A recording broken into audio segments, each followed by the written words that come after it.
যে এই আওয়ামী দোসর, আওয়ামী দালাল যারা পুলিশে আছে, যারা বিভিন্ন প্রতিষ্ঠানে আছে, যারা সচিবালয়ের ভিতরে আছে, যারা প্রশাসনে আছে, তাদের সবাইকে চিহ্নিত করে সাজার আওতায় আনতে হবে। কারণ তারা 17 বছর আওয়ামী লীগকে সাহায্য করেছে ক্ষমতা থাকার জন্য।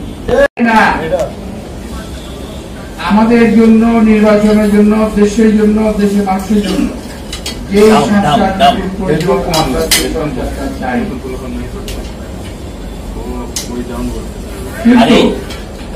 আমি একবার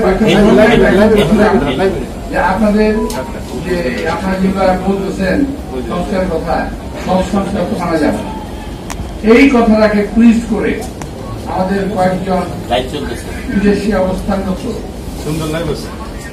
তথাকথিত সাংবাদিক টুইস্ট করে এমন ভাবে বলল বিএনপি সংস্কার চায় না, জাপান সংস্কার চায় না।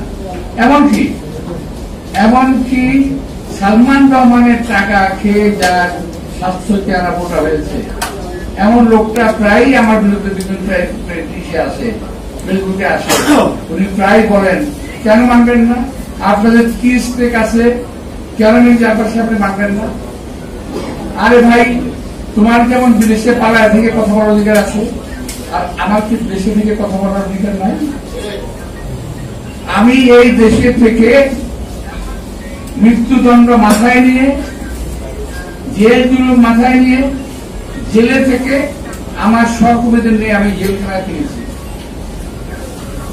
এই দেশেই আছি, পালিয়ে যাই নাই।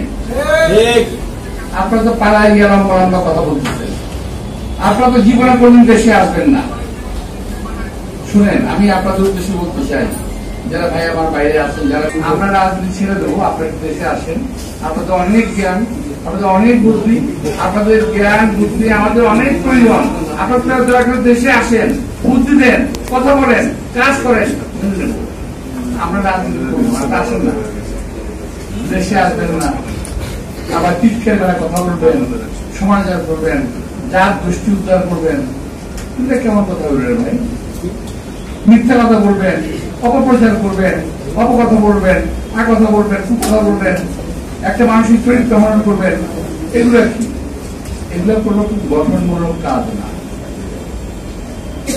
আপনারা দেশের বাইরে থেকে অনেক কিছু করতেছে, করেন, ভালো, অনেক ভালো, আমাদের অনেক ভালো লাগে। কিন্তু দেশের বাইরে থেকে এই দেশের রাজনীতিবিদদের চরিত্র হনন করার কোন অধিকার আপনাদেরকে দেওয়া হয় নাই।